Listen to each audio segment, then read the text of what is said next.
नमस्कार मित्रों, आपका एक बार फिर से मेरे YouTube चैनल पर स्वागत है। आपने एक बात अवश्य अनुभव की होगी कि यदि हम अपने के जीवन में कुछ नवीन करते हैं, कुछ नया करते हैं, तो उसके बाद हमारे जीवन में उसका निश्चित प्रभाव भी पड़ता है और हमारे जीवन में एक नया बदलाव भी आता है।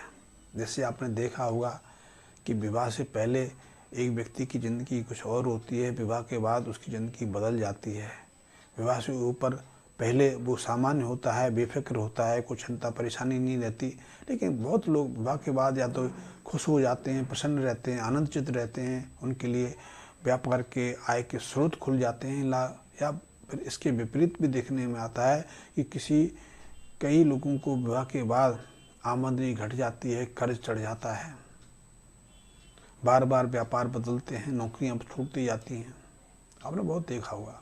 या फिर घर में यदि किसी बच्चे की किलकारी घूमे, घर में कोई बच्चा जन्म लेके आ जाए, तो भी उस परिवार की परिस्थिति में बदलाव आ जाता है। कुछ बच्चे भाग्यशाली होते हैं जो भाग्य लेके आते हैं, परिवार को हरा भरा कर देते हैं, आमदनी बढ़ा देते हैं, परिवार में सोना आने लग जाता है, मकान नया ले लेते हैं या नई चीज़ें आने लगती हैं। या फिर कुछ ऐसे बच्चे होते हैं जिनकी जन्म के बाद घर की आमदनी रुक जाती है, व्यापार में विघ्न बाधाएं खड़ी होती हैं, परिवार के ऊपर कर्ज चढ़ जाता है। इसी तरह कई बार आपने देखा होगा कुछ लोग मकान बनाते हैं, मकान की रिपेयर करते हैं, उसके बाद उनकी नौकरी पर खतरा मंडराता है। कई लोग यदि सरकारी नौकरी करते हैं तो उनका बहुत दूर ट्रांसफ़र हो जाता है, डिमोशन हो जाता है उनका, या ऐसे बॉस के अंडर में उन्हें काम करना पड़ता है, यहाँ उनका जीवन दूभर हो जाता है, या उन पर कोई गलत झूठा एलिगेशन लग जाता है, इनकी इंक्वायरी बैठ जाती है, नौकरी सस्पेंड हो जाते हैं। ऐसे बहुत स्थितियाँ बढ़ जाती हैं। इसी तरह यदि हम कोई नई चीज़ लेके आते हैं, खासकर कोई लोहे की चीज़ लेके आते हैं, तो भी उसका प्रभाव हमारे जीवन में रहता है। ऐसे ही हमने कई ऐसे और भी कारण हैं जिनसे हमारे जीवन में कई तरह के बदलाव आते रहते हैं, और इसीलिए कहते हैं कि हम संसार में हर चीज़ से जुड़े हैं, हम अकेले नहीं हैं। हमारा जीवन हमारे आसपास के वातावरण से सीधे सीधे जुड़ा हुआ है। वातावरण से नहीं, आसपास के जीव जंतु, वनस्पति, वस्तुएं सब हमें प्रभावित करती हैं और हम उन्हें प्रभावित करते हैं। इसीलिए देखने में आया है कि कुछ घटनाएं कुछ व्यक्तियों का व्यापार घटा देती हैं, व्यापार चलते हुए रुक जाता है, या कुछ लोगों के ऊपर कर्ज का बोझ चढ़ जाता है और फिर वो कर्ज के बोझ से बाहर ही निकल पाते। पहले वो खुद दूसरों की सहायता करते थे, उसके बाद अनायास उनको सहायता पर सहायता लेना पड़ती है, कर्ज लेने पड़ते हैं, वो मित्रों से लेते हैं, रिश्तेदारों से लेते हैं, बैंक से लेते हैं, फिर वो कर्ज को चुका नहीं पाते हैं। ऐसी स्थितियाँ कई बार बन जाती हैं। और देखने में आया है कि लाल किताब की दृष्टि से देखने में आया है कि यदि किसी व्यक्ति के 8वें स्थान पर शनि है, क्योंकि 8वें स्थान को मृत्यु का द्वार कहा गया है, पाताल का द्वार कहा गया है, ऐसे में जो 8वें स्थान का शनि है वो कई बार ऐसी परिस्थिति बना देता है कि व्यक्ति के ऊपर कर्ज का बोझ चढ़ता चला जाता है। कि 8वें स्थान पर कोई भी ग्रह शुभ प्रभाव नहीं देता, शनि भी शुभ प्रभाव नहीं देते हैं। यद्यपि कई बार शनि का इतना जटिल प्रकोप नहीं आता, लेकिन यदि 8वें स्थान का शनि वाला व्यक्ति मांसाहार करने लग जाए, जुआ खेलने लग जाए, सट्टा लगाने लग जाए, दूसरी स्त्रियों के संपर्क में पड़ जाए, या फिर किसी की प्रॉपर्टी पर अनायास कब्जा कर ले, किसी को धोखा देने लग जाए, किसी की झूठी गवाही देने लग जाए, तो निश्चित रूप से उसके ऊपर ये मुसीबतों का पहाड़ टूट पड़ता है।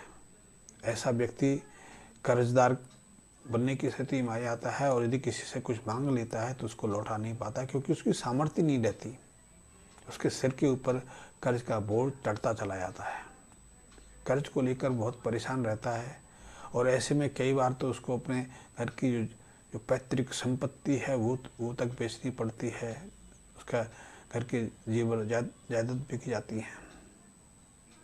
वो एक के बाद एक कर्ज लेता चला जाता है। और आजकल तो एक परंपरा और भी है कि यदि आपको 2% में ब्याज चाहिए तो 2% में देने वाले हैं, आप 2% वाले को वापस नहीं करते तो उसके लिए आप 4% का ब्याज उठाते हैं।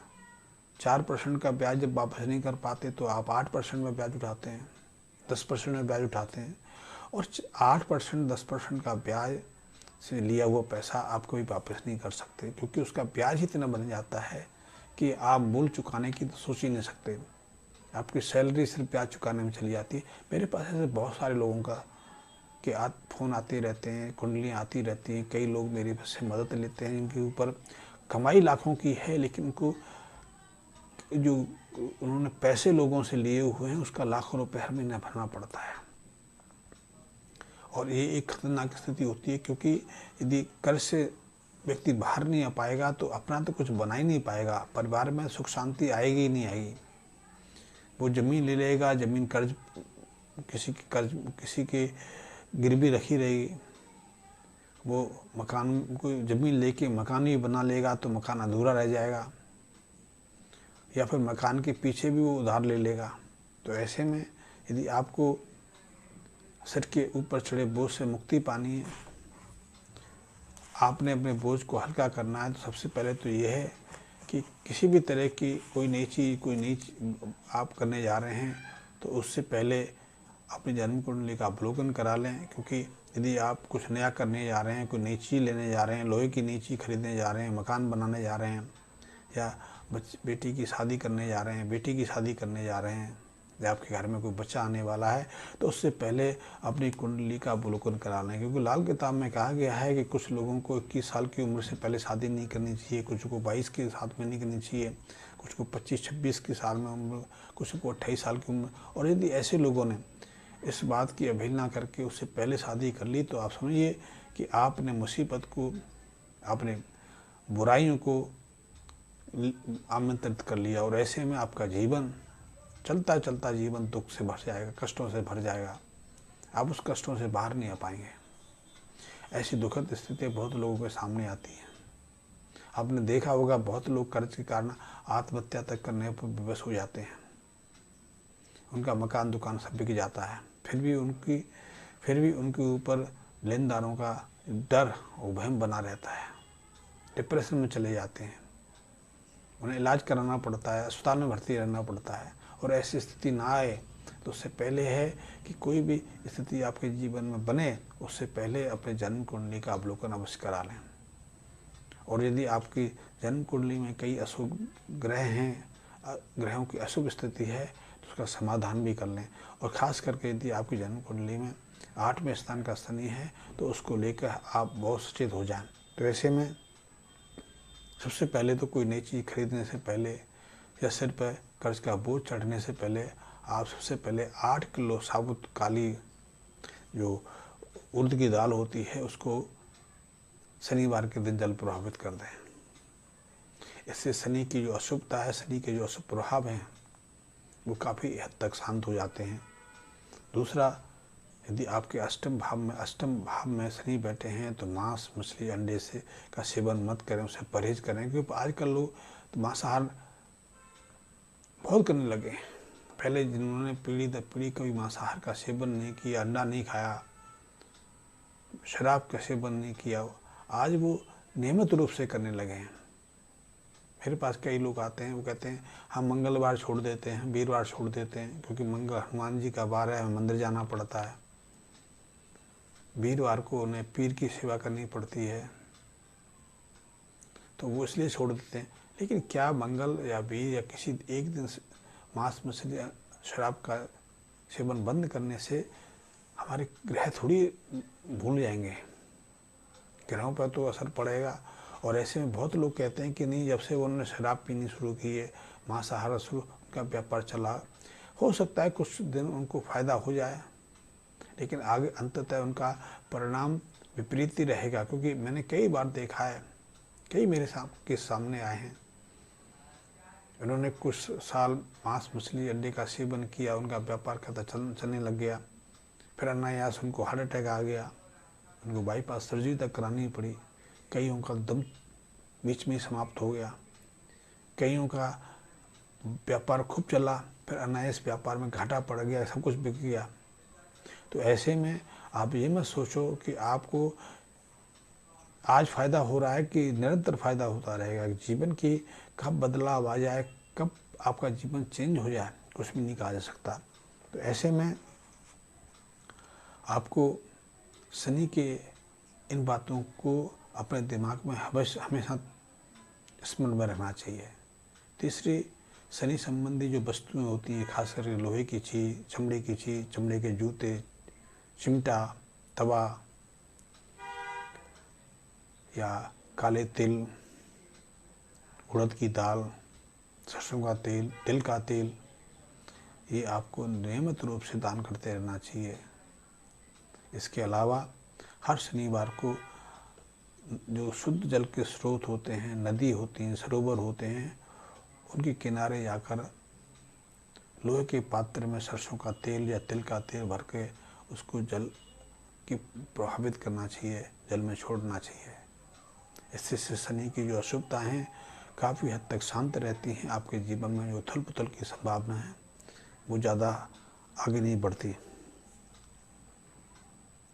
आप ज़रूरतमंदों को, गरीबों को या शनि का जो दान लेते हैं उनको, वैसे मैं शनि का जो दान लेते हैं उनको दान करने की अब सलाह नहीं देता, क्योंकि वो खुद ही इतने संपन्न हैं कि उनको आवश्यकता नहीं है। आप जिनसे कुछ भी लेंगे तो उसको बेचेंगे, उसको उपयोग नहीं करेंगे।